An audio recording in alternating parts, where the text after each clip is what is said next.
In measurement, observations can be described as accurate, precise, both, or neither. Accuracy and precision, despite what you may use in your everyday life, have very definite definitions within the realm of chemistry. Accurate measurements are those which are very close to an accepted value. So for instance, if I'm measuring density, that's usually somebody's already published information upon density, and I can compare my result to their result.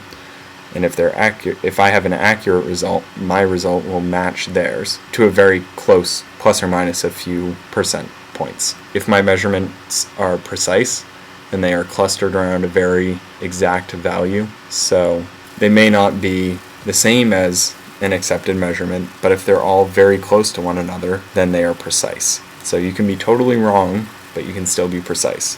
If not one, then hopefully the other. So percent error is a common way of expressing accuracy. It's very common in science and engineering fields to express a percent error, and it's of the form observed value minus the true or accepted value divided by your true or accepted value, and then times 100%. That will give you your percent error. A good percent error is usually less than 5%, but it depends on what you're doing. Precision is typically measured in average deviation. There are a lot of statistical techniques that you could use here to measure precision, but the one covered in this particular text is average deviation. And basically what you do is you find the average of all of your measurements, if you have n measurements, and then you add up the differences between the average and each particular measurement. So x bar is your average, and then minus x sub k would be each individual value. And then you divide each of them by n, and then add them all up together. And that will give you your average deviation. Simple enough, right? In practice, it's not that bad. It looks scary, but it's not. So for instance, if we use two methods to determine the density of aluminum, method A and method B, and we take 4 samples using each method, then we can find both accuracy and precision using average deviation and percent error for each method to determine which one is more accurate, precise, etc. Method A is done first, so you see that the average deviation using a true value of 2.702 grams per centimeter cubed. The average deviation for method A is 0.15 grams per cubic centimeter. The percent error comes out to be a little bit more than 11%, which is not a tremendously impressive percent error for this experiment. So I would say that's a bad result. It's an inaccurate result, and the average deviation is pretty high, so we'll call it imprecise as well. It's not terrible, but it's not great. The average deviation is very small, so it's very precise. All of the measurements were grouped very close, and the percent error is also very low. Under 1% is great. Method B is more accurate and more precise, and therefore is a better method.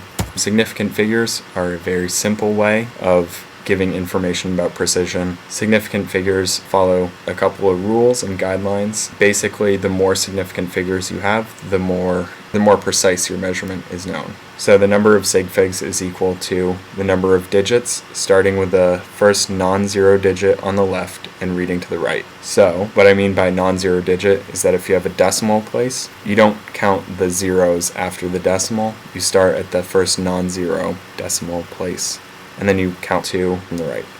So for example, 1.23 would have 3 sig figs because it's 1, 2, and 3. Or if you count them, that's 3 sig figs. 400 has 1 sig fig because 4 is the only exactly known decimal. The zeros are placeholders essentially. If you rewrite 400 as 4.00 times 100, then that becomes 3 significant figures, because now I know exactly 4.00, so I would count all 3. And with the decimal, of course, 0.010, I would have 2 significant figures, because I would start with 1 and I would count 2. The second rule is that when you add sig figs together, the least accurate decimal is the last sig fig. So 2.09 plus 0.3 is equal to 2.4, because I only know 0.3. So I only know one decimal place, or one place after the decimal. So that should be the last decimal place which appears in my answer. Everything after that is too vague, not understood well enough. I don't have certainty about those decimal places, so I can't say anything about them.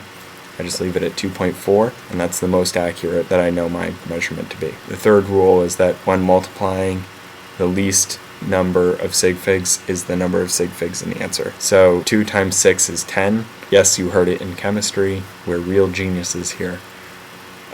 So 10 has one significant figure. 2 and 6 both have one significant figure. So I would only use one significant figure in my answer. Similarly, if I multiplied 1.23 and 0.23, I would expect to have two significant answers, or two significant digits in my answer, because 0.23 has two significant figures. That's the least number of significant figures in the product, therefore least number of significant figures in the answer. For each significant figure, the last sig fig is a guess. So if I have 5 significant figures, then the first 4 are known exactly, and the last one on the right is a guess, which could be +1 or -1. So for instance, 0.32 could be 0.31, or it could be as high as 0.33. But it's somewhere in between those, and 0.32 is my best guess. So the last one is a guess,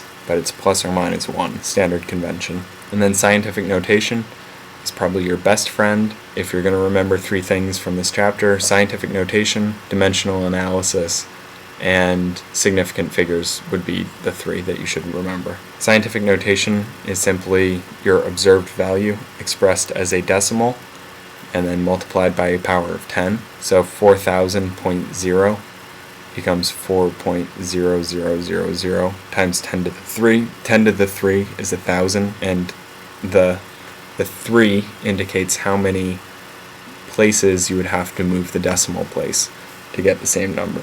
This is useful because you don't have to use commas anymore, and if you have something like Planck's constant, which is 6.626 times 10 to the 34 joules per second, you would have to write out 34 zeros or 33 zeros before you could get to the actual information of the constant. So clearly that's not a useful thing to do, and it gets very confusing if you have a long string of zeros. So we write things in scientific notation to keep large numbers short, and they're also easier to look at and analyze, because if I have a long string of zeros, I wouldn't necessarily know until I counted how many zeros there were. If I write it in scientific notation, I can just simply look at the power on the 10, and I can see, oh, there are 34 zeros here, or relative sizes. So it's easy to compare relative sizes just by comparing the exponent. And significant figures also become much easier with scientific notation, because you may have noticed on the previous slide that 400 was actually one significant figure. Now that can get pretty confusing because there are zeros to the right of the 4, so you'd think that there would be 3, but there was actually 1. So what if you had 400 but you knew it to 2 significant figures? That's confusing. So what you would do is you would rewrite 4.0 times 10 to the 2, and then I would know that there are 2 significant figures.